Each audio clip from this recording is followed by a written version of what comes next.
Church of South India Diocese of Medak Holy Trinity Church Bolarum సమర్పిస్తున్న అనుదిన వాక్య ధ్యానాల్లో మనం గత 4 రోజులుగా ఎస్తేరు గ్రంథం నుండి మన ప్రియులు పెద్దలు శ్రీమతి జె పద్మలలిత జనార్దన్ గారు అందిస్తున్న ధారావాహిక సందేశాలు వింటున్నాం. సందేశాలలో చివరి భాగంగా Esther and Mordecai save the life of the Jews, Esther మరియు మొర్దెకైల ద్వారా యూదులకు తప్పిన ప్రాణహాని అనే అంశాన్ని ఈరోజు విందాం. వీక్షకులందరికీ మా హృదయపూర్వక ధన్యవాదాలతో ఈ ప్రారంభ గీతం.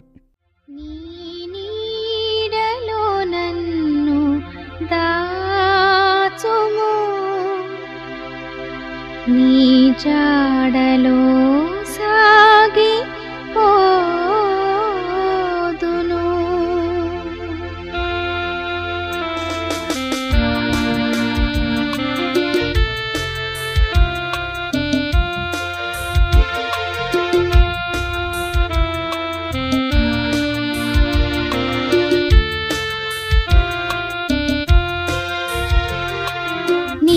నీ నీడలో నన్ను దాచుము, నీ జాడలో సాగిపోదును. నీ నీడలో నన్ను దాచుము, నీ జాడలో సాగిపోదును. చేదోడు వాదోడు నీవేగా, పాదాల దరి చేరితి యేసయ్యా. చేదోడు వాదోడు నీవేగా, పాదాల దరి చేరితి యేసయ్యా. నీ దాపు చేరిన మరణంబు లేదయ్యా, ఆధారమీవేన యేసయ్యా. నీ దాపు చేరిన మరణంబు లేదయ్యా, ఆధారమీవేన యేసయ్యా. నీ నీడలో నన్ను దాచుము, నీ జాడలో సాగిపోదును.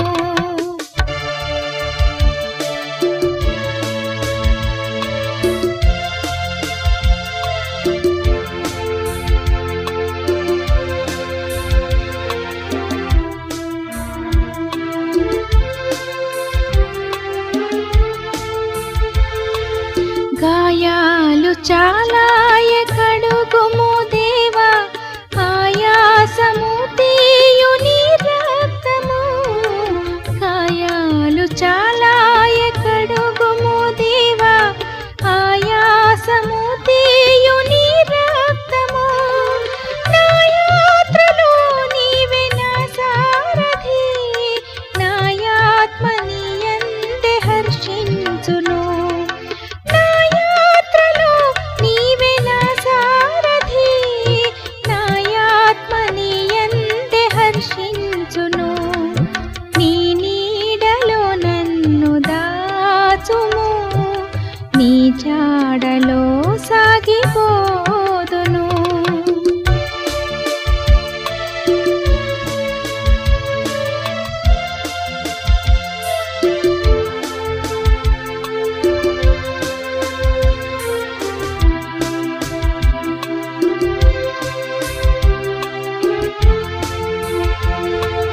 నీ పూల మొక్కను నీ కాంతి కిరణం నాలోన పడని నే వికసింతును. నీ పూల మొక్కను నీ కాంతి కిరణం నాలోన పడని నే వికసింతును. భూలోకమందున పుష్పించి నిలుతూ వేలాది వాసనలు వెదజల్లుదు. భూలోకమందున పుష్పించి నిలుతూ వేలాది సువాసనలు వెదజల్లుదు. నీ నీడలో నన్ను దాచుము, నీ జాడలో సాగిపోదును. చేదోడు వాదోడు నీవేగా, పాదాల దరి చేరితి యేసయ్యా. చేదోడు వాదోడు నీవేగా, పాదాల దరి చేరితి యేసయ్యా. నీ దాపు చేరిన మరణంబు లేదయ్యా, ఆధారమీవే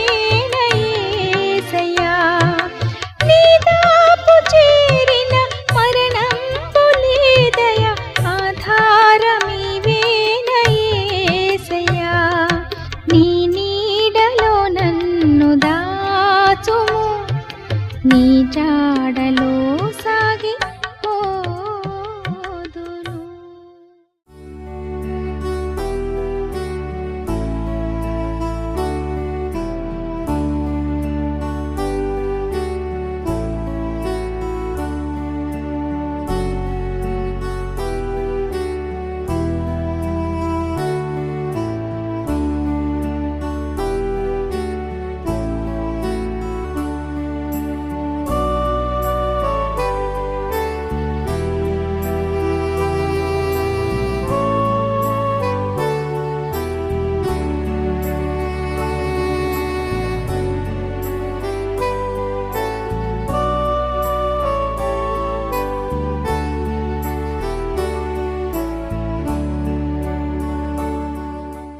అనుదిన దైవధ్యానానికి స్వాగతం. యేసుక్రీస్తు పరిశుద్ధ నామములో మీకు అందరికి శుభములు కలుగును గాక. ఒక మాట ప్రార్థన చేసుకుందాం. ప్రేమ నమ్మకం గల ప్రభువా, కృపగల తండ్రి, నీ పాదాలకు వందనాలు, స్తోత్రాలు, కృతజ్ఞతలు నాయన. ఎస్తేరు గ్రంథాన్ని ధారావాహికంగా వింటున్నాం. నీ మాటలు ఎంత పవిత్రమైనవి, ఎంత శుద్ధమైనవి నాయన. మా జీవితాన్ని సరిచేస్తున్నాయి. అందుకు నీకు వందనాలు చెల్లించుకుంటూ యేసుక్రీస్తు పరిశుద్ధ నామములో ప్రార్థన చేసి వేడుకుంటున్నాను పరమ తండ్రి, ఆమేన్. ఎస్తేరు గ్రంథం 8వ అధ్యాయం వరకు వచ్చాం.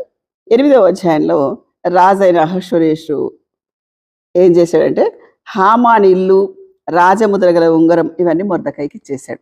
ఎంత ఒక క్షణంలో జీవితం అంతా మారిపోయింది, పరిస్థితులు మారిపోయింది. దేవుని పనులు ఇలా ఉంటాయి అనమాట. ఏదైనా కొంత టైం పడుతుంది. ఒక ఆర్డర్ అయినా, ఒక హైకోర్టులో ఒక కేసు వేస్తే హైకోర్టు నుంచి ఇంకా అపోజిషన్ పార్టీ కొంచెం గట్టివాడైతే సుప్రీంకోర్టులో వేస్తాడు. సుప్రీంకోర్టు ఆర్డర్ ఇచ్చిన తర్వాత కూడా దాని మన దానికి పొజిషన్, ఇల్లే కానీ స్థలమే కానీ పొజిషన్కి కొన్ని నెలలు పడుతుంది. కాబట్టి ఇక్కడ దేవుని పనులు ఒక్క నిమిషంలో జరిగిపోయినాయి. చూడండి, హామాను సిద్ధపరిచిన ఉరికొయ్య, మొర్దెకైకి సిద్ధం చేసిన ఉరికొయ్య మీదనే హామాను చనిపోయాడు. హామాను చనిపోయాక హామాను అధికారం, రాజముద్ర, ఆ ఇల్లు, క్వార్టర్, అఫీషియల్ క్వార్టర్ అంతా కూడా ఆయనకి ఇచ్చేశారు. తర్వాత 3వ వచనంలో చూడండి, మరి ఎస్తేరు రాజు ఎదుట మనవి చేసుకుని అతని పాదముల మీద పడి అగాగీడిన హామాన్ చేసిన కీడును, అతని యూదులకు చేసిన విరోధం తలంచి యోచనను వ్యర్థపరచుడే కన్నీళ్లతో అతన్ని వేడుకుంది. అయ్యా, ఇప్పుడు చెప్తుంది రిక్వెస్ట్. హామాను యూదులకు వ్యతిరేకంగా చేశాడు, ఆ శాసనం చేశాడు, ఆ శాసనం మీద రాజముద్ర వేశారు, మీరు కూడా సంతకం చేశారు. దాన్ని ఇప్పుడు తిరగదిప్పి రాయమని మనవి ఆమెది. అయితే అది వ్యర్థపరచుడి, నిర్వీర్యం చేయండి, ఇన్వాలిడ్ చేయండి, దానికి ఏమి పవర్స్ లేకుండా చేయడానికి కన్నీళ్ళతో వేడుకుందంట. రాజు బంగారు దండంలో ఎస్తేరు తట్టు చాపెను. ఎస్తేరు లేచి రాజు ఎదుట నిలిచి, రాజువైన తమకు సమ్మతి అయిన తమ దృష్టికి నేను దయ పొందిన దాననై.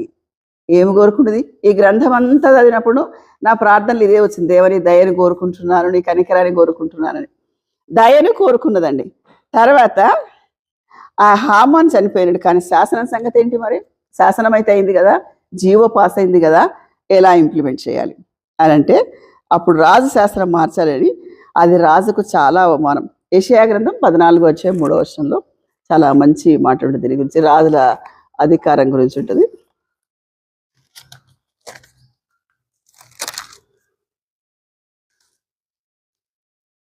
తమ్మును బాధించిన వారిని ఏలుదురు, నీ బాధను నీ ప్రయాసమును నీ చేత చేయింపబడిన కఠిన దాస్యమును కొట్టివేసి, ఇక్కడ యూదుల దాసత్వము కొట్టివేయబడుతుంది. యెహోవా నిన్ను విశ్రమింపజేయి దినమున నీవు బబులోను రాజుని గూర్చి అపహాస్యపు గీతం ఎత్తి ఇలాగున పాడదు. ఎంత మంచి మాట అండి.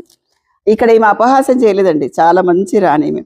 ఈ శాసనం సంగతి ఏంటి? ఆయనైతే సరిపోయాడు కదా, ఆయన చేసిన కుట్రను తారుమారు చేయాలా, ఏం చేయాలని ఒక చిన్న ప్రపోజల్ ఇక్కడ పెడుతుంది. 6వ వచనం 8వ వచనం చూద్దాం. నా జనుల మీదికి రాబో కీడును, నా వంశం యొక్క నాశనం చూసి నేను ఎలాగూ సహింపగలను? అయ్యా, నేను ఇక్కడున్నా నా ప్రజలందరూ నష్టమైపోతున్నారంటే నేను సహించగలనా అని అడుగుతుంది అనమాట. అయితే ఏమంటున్నాడు ఇక్కడ, హామాను ఇంటిని ఎస్తేరుకి ఇచ్చి ఉన్నాడు. అతడు యూదులను హతము చేయటకు ప్రయత్నించినందున అతడు ఉరికొయ్య మీద ఉరి తీయబడాడు. అయితే రాజుపేట రాయబడిన రాజు ఉంగరంతో ముద్రింపబడిన తాకిదును ఏ మానవుడును మార్చజాలడు. ఒక్కసారి జీవో పాస్ అయిపోతే గవర్నమెంట్ ఆర్డర్ ఎవరు సంతకం చేస్తారు? By order in the name of governor of Andhra Pradesh అని రాస్తారు. మనకి ఇదివరకు ఆంధ్రప్రదేశ్ ఉంటే కనుక ఆ స్టేట్ పేరు రాస్తారు. అంత చక్కటి తాకీదుని ఎలా మారుస్తారు అని అడుగుతున్నారు అనమాట. అయితే తన యూదుల పక్షంలో తాకీదు రాయించి రాజు ఉంగరంతో దాన్ని ముద్రించారు కదా, ఎలా చెయ్యాలి అని అడిగితే శాసనం తిరగరాయడానికి ఇక్కడ ఆలోచన చేశాడు. 16, 17. మరియు యూదులకు క్షేమము, ఆనందము, సంతుష్టియు, ఘనత కలిగిన రాజు చేసిన తీర్మానము, అతని చట్టము వచ్చిన ప్రతి సంస్థానమందు ఎక్కడైంది ఇది? ఇక్కడ పైన ఆలోచన చేశాడు అనమాట, ఎలా చేయాలని. ఇక్కడ ఆ లేఖకులందరినీ పిలిపించి ఎలా రాయాలో చెప్పాడు అనమాట. అన్ని సంస్థానాలకు పంపించేసిన, పాస్ అయిపోయింది జీవో. ఎలా చేయాలి, జీవోని ఇంప్లిమెంట్ చేయడానికి ఏం చేయాలంటే అప్పుడు లేఖకుల దగ్గర చెప్పేసి, ఇంత అయింది కదా, ఒక చిన్న కరెక్షన్, చిన్న అమెండ్మెంట్ చేస్తాం. యూదుల వ్యతిరేకులు, యూదులు తప్ప అన్నమాట, యూదులందరూ రక్షింపబడాలి, యూదులు తప్ప యూదులను వ్యతిరేకించే వాళ్ళు చంపబడాలి అని చేస్తే ఆ చంపే విధానం దశల వారీగా ఈ అధ్యాయంలో రాయబడింది. అంటే చూడండి, ఆ శాసనాన్ని తిరగదీపించడానికి ఎంత సౌమ్యమైన, ఎంత దీనమైన ఉపవాస ప్రార్థన, రాజుగారి మనవి, రాజుగారి దగ్గర విన్నపము, తర్వాత రాజుగారి ఆవరణంలో హామాను ఎక్స్క్లూజివ్ డిన్నరు, ఇవన్నీ కూడా ఎత్తుగడలు కాదు, కానీ రాజకీయ ఎత్తుగడలు కావండి ఇవి దేవుడి దగ్గర సమాలోచన. ఈ ఆలోచనకు ఈ ఫలితం వచ్చింది. 9వ అధ్యాయంలో జీవ ఇంప్లిమెంట్ చేశారండి. 9వ అధ్యాయంలో రాజు చేసిన తీర్మానం చట్టము నెరవేరు కాలం వచ్చినప్పుడు అదారు అని 12 నెల 13వ దినమున యూదులను జయింపగలిగిన వారి పగవారు నిశ్చయించుకున్న దినమునే యూదులు తమ పగవారి మీద అధికారం నొందినట్లు అగపడెను. 4వ వచనం, మొర్దెకై రాజు యొక్క నగరులో గొప్పవాడైన ఆ మొర్దెకై అనువాడు అంతకంతకు గొప్పవాడు అగుట చేత అతని కీర్తి సంస్థానములందు వ్యాపించబడెను. యూదులు తమ శత్రువులందరినీ కత్తివాత హతం చేశారు, అందరి చంపేస్తూ వచ్చారు. 13వ వచనం, ఎస్తేరు రాజువైన తమకు సమ్మతి అయిన ఈ దినం జరిగిన చొప్పున షూషన్ నందున యూదులు రేపును చేయనట్లు. ఎంతమంది యూదులు రక్షింపబడ్డారు? యూదేతరులందరినీ కూడా చంపేయడానికి సిద్ధం చేశారు. 26వ వచనం, 16వ వచనం, 13వ వచనం, తర్వాత 16వ వచనం చూడండి. రాజు సంస్థానంలో అందరూ తక్కిన యూదులు కూడుకొని తమ ప్రాణమును రక్షించుకున్నట్టుకై పూనుకొని ఆధారు మాసం, ఇది చీటీల ప్రకారంగా వచ్చిందండి. తర్వాత 17వ వచనం, 14వ దినమందు వారు నెమ్మది పొంది విందు చేసుకొని సంతోషపడు. యూదులు రక్షింపబడి యూదేతరులు చంపబడరని యూదులందరూ కూడా విందు చేసుకున్నారు. ఎవరు విందు చేయాలనుకున్నారు, ఎవరు చేసుకుంటున్నారు చూడండి. తర్వాత 26వ వచనం, 26వ వచనంలో కావున ఆ దినంలో పూరీం అనే పండగ వచ్చింది. ఈ పండగల గురించి కూడా ఇక్కడ ప్రస్తావన చేయబడి అక్కడ ఆ రోజు విందు జరిగింది అనమాట. ఏంటి? తాము చూసిన దాన్ని అంతటిని బట్టి తన మీదికి వచ్చిన దాన్ని బట్టి యూదులు ఆ 2 దినముల గురించి వ్రాయబడిన ప్రకారంగా ప్రతి సంవత్సరము చేసుకుంటారు ఈ పండుగను.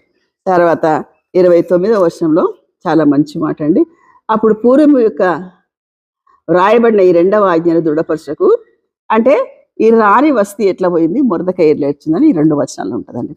కాబట్టి ఇక్కడ మనం నేర్చుకునేది ఏంటిదంటే, ఒకటి మనం కుట్ర ప్రకారంగా చేస్తే ఆ కుట్ర ఎప్పుడు కూడా దేవుడు కొనసాగనేడు. ఇంకా 10వ అధ్యాయంలో అహష్వేరోషు ఘనత అంతటా కూడా ప్రసిద్ధి చెందింది. 10వ అధ్యాయం 3వ వచనంలో ఉంటుంది. యూదుడైన మొర్దెకై రాజైన అహష్వేరోషునకు ప్రధానమంత్రిగా ఉండి తన వారందరితో సమాధానంగా మాట్లాడు. ఈయన సమాధానకర్తగా ఉన్నాడు కాబట్టి ఆయన కీర్తి అంతటా కూడా చేసింది. ఇక్కడ మనం కీర్తన 46:10 ఊరకుండు నేనే దేవుడు అని తెలుసుకోవడం ఒక మాట మనం జ్ఞాపకం చేసుకోవాలి. ఈ 10 అధ్యాయంలో మనం నేర్చుకున్న మాటలు ఏంటంటే, దేవుని టైమింగు, దేవుని ఆలోచన. 10 అధ్యాయాలు ఒకసారి సమాప్తి చేస్తాను. మొదటి అధ్యాయంలో 127 సంస్థానాల అధిపతి అహష్వేరోషు విందు ప్రకటన. ఆ విందులో రాణి గారిని పిలిచి సౌందర్యాన్ని చూపించాలని కూడా ఆమె తృణీకరించిన తర్వాత రాజులు వేరే రాణిని సెలెక్ట్ చేసుకోమంటారు. అది మొదటి అధ్యాయం. 2వ అధ్యాయంలో వారి ఆ సూచన మేరకు ఎస్తేరును రాణిగా చేసుకుంటాడు. 3వ అధ్యాయంలో హామాను, ఆయన భీకరత్వం, ఆయన గర్వం కనిపిస్తుంది. 4వ అధ్యాయంలో రియాక్షన్. 5వ అధ్యాయంలో విందు. 6వ అధ్యాయంలో నిద్ర పట్టకపోవడం. 7వ అధ్యాయంలో మనవి. 8, 9 అధ్యాయంలో ఏ విధంగా చీటీలు చేయబడ్డాయి. 10వ అధ్యాయంలో ఆయన ఘనత. ఇక్కడ యేసుక్రీస్తు ఎక్కడ కనిపిస్తాడో చిన్నగా చెప్పుకొని ముగించుకుందాం. ఎస్తేరు సంఘానికి సాదృశ్యము, వస్తే తృణీకరించబడిన ఇశ్రాయేలు ఆ జనాంగానికి సాదృశ్యం. మత్తయి సువార్త 22లో ఉంటుంది. మొర్దెకై యేసుక్రీస్తుకు సాదృశ్యంగా ఉన్నాడు. హామాను డెవిల్కు సాదృశ్యంగా ఉన్నాడు. రాజైన అహష్వేరోషు 3.5 సంవత్సరాలు వస్తీని రాణిగా చేసుకున్న తర్వాత చేశాడు. ఎందుకంటే ఆయన ఏలుబడిలో 3 సంవత్సరాలు ఉంటుంది. ఈ 3.5 సంవత్సరాలు దేనికి చూశారంటే యేసుక్రీస్తు భూమి మీద 3.5 సంవత్సరాలు పరిచర్య చేసిన తర్వాత తృణీకరించే సంఘము తర్వాత ఆయన చనిపోయిన తర్వాత యాక్సెప్ట్ చేశాడనమాట ఇందులో ప్రస్తావించబడింది. 3 సంవత్సరాల తర్వాత 3 సంవత్సరాలు ఆయన ఏలుబడిలో అనే మాట ఎస్తేరు గ్రంథం 1:3 ఉంటుంది. యేసు ప్రభు 3.5 సంవత్సరాలు పరిచర్య చేసిన తర్వాత ఏం చేశాడు? యూదులే తృణీకరించారు. ఆ తర్వాత ఆయన చనిపోయిన తర్వాత సువార్త ప్రకటించబడింది, వారు అంగీకరించారు. దేవుని ప్లాన్ ఏంటంటే హామాను యూదులను చంపాలనుకున్నాడు, కానీ ఆర్డర్ ఇంప్లిమెంట్ చేయడానికి చీట్లు వేశారు. ఆ చీట్లు కూడా వాళ్ళకి అనుకూలంగా వచ్చి అది అనుకున్న కంటే ఎట్లయింది, అది రివర్స్గా అయిపోయి ఇన్ గాడ్స్ టైం యూదులు రక్షింపబడి యూదేతరులు చనిపోయారు. మన అప్లికేషన్ ఏంటి ఇందులో అంటే మనల్ని దేవుడు ఎట్లని రక్షిస్తాడో మనం ప్రార్థన చేసినా చేయకపోయినా అని ఇంకొక యాంగిల్ తీసుకోవద్దండి. దేవుడికి ప్రార్థన చేసే విధానం, ప్రార్థన ద్వారా వచ్చిన ప్రతిఫలం, దాన్ని ఎలా ఇంప్లిమెంట్ చేసుకుని ఎలా యూదులను రక్షించుకుంది. అన్నిటికంటే ఇందులో మొర్దెకై పిలుపు, ఫైనల్ కాల్ టు ఎస్తేర్. నువ్వు వచ్చినా రాకపోయినా దేవుడు ఒక మార్గం చేశాడు. కానీ నీకు ఇవ్వబడిన సమయాన్ని ఉపయోగించుకుంటే ఆమె తన బాధ్యతగా ఉపవాసం ప్రకటించి రాజును అప్రోచ్ అయ్యి యూదులను రక్షించుకుని జీవం తిరగరాసుకునే అంత మంచి పూచి తీసుకుంది. కాబట్టి ఒక యూదురాలు, ఒక బానిస, తల్లిదండ్రులు లేనిది ఒక పంచన పడి ఉన్న మనిషికి ఇంత అధికారం, ఇంత ఆలోచన వస్తుందంటే అది దేవుని ప్లాన్. కాబట్టి నువ్వు ఏ స్థితిలో ఉన్నా, ఏ అధికారంలో ఉన్నా, ఏ దీనావస్థలో ఉన్నా మహోన్నతుడైన దేవుణ్ణి ఆశ్రయించి ఆయన బలం పొందుకొని జీవిత యాత్రలో కొనసాగాలని, విజయాన్ని పొందుకోవాలని దేవుని పేరిట ఆహ్వానిస్తున్నాను. దేవుడి మాట దీవించును.